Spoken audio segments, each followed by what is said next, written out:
The second issue of Charles Soule's The Rise of Kylo Ren comic is out. In it, we get to see more of Ben's journey after Luke's temple was destroyed, and we see some of Snoke's manipulations from years earlier. Let's start with the flashback. Luke, Ben, and Lor San Tekka are on their way to an old Jedi outpost Lor heard about on the planet Elphrona. The older man says it was probably from the High Republic era when the Jedi expanded their activity throughout the galaxy. This could be seen as confirmation of those rumors that Star Wars will soon be exploring this so-called High Republic era in Project Luminous. 2 Star Wars stories have now mentioned it specifically, and both of them were written by Luminous authors.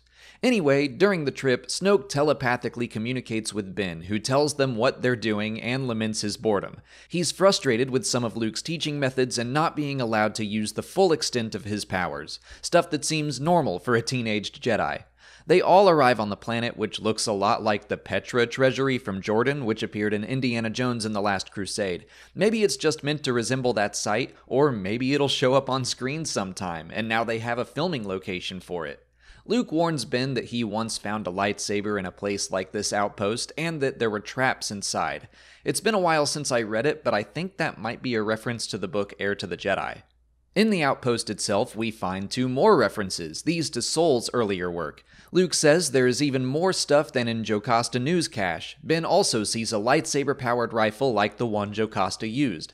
Both the rifle and her cache can be seen in issue 10 of Soule's Darth Vader comic. Unfortunately, they also run into the Knights of Ren there, probably because Ben told Snoke exactly where they were going. Their leader, Ren, instructs the Knights to get what they came for, which I imagine is Ben. But Luke fights them all off, focusing on defense and destroying their weapons rather than killing any of them, which is all great. Before the Knights retreat, Ren tells Ben there is darkness inside of him, takes his helmet off, and offers a place for him among the Knights if he ever wants one. This whole thing is one big long con from Snoke, or Palpatine, or whoever. It's still unclear if Palpatine was literally controlling Snoke or what. Anyway, back in the present day, Ben meets up with Snoke for guidance after destroying the temple. After the last issue, I got the sense that he didn't actually destroy the temple and that it might have been the Knights. I still think that's possible, but after the rise of Skywalker, I'm less sure. Ben may have done it himself, although not intentionally. It was just a loss of control. But Ben tells Snoke he wants to seek out the Knights of Ren after their invitation years ago, and Snoke's all like, oh, interesting, as if he didn't send them to Elphrona in the first place. I think they were meant to capture Ben, and if they couldn't, Ren was probably told to leave his mask there, because Snoke tells Ben to begin his search where he last saw them. The mask is still there, and he puts it on, which serves as a direct line of communication to Ren, who invites him to meet up with them. Unfortunately, the rest of Luke's students catch up with him there. I really loved seeing all of this manipulation from Snoke, or if it is Palpatine, it does feel like his MO. He has a plan to get Ben, but if it doesn't work out, there is a backup. Seeds are planted that will pay off years later.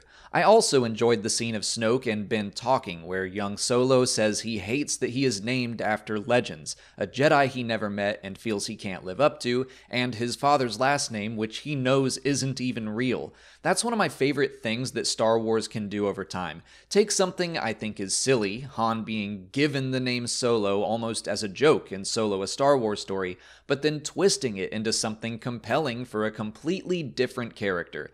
Ben is struggling with his identity, and not only does he have a strained relationship with his father, but his family name isn't even real. Yeah, that's an excellent touch on Soule's part.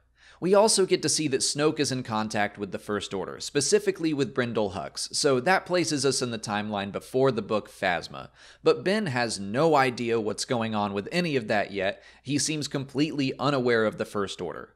I'm really into this story and everything Soule is doing, but I will say reading this after the rise of Skywalker is a little deflating. Snoke is the big thing, just knowing that he is ultimately not that important, that there are backup Snokes sitting in a jar on Exegol for some reason, and also knowing how Ben's story concludes. I'm still not quite over his death, and seeing how he was manipulated when he was younger doesn't make it easier. But the comic itself is great, and I can't wait to see how Ben ultimately becomes Kylo Ren and takes control of the Knights in the final 2 issues. Let me know what you thought of this issue in the comments. If you haven't already, please like this video, subscribe to the channel, follow us on Twitter, Instagram, and Facebook, and consider checking out our Patreon page. As always, thanks for watching, and may the Force be with you.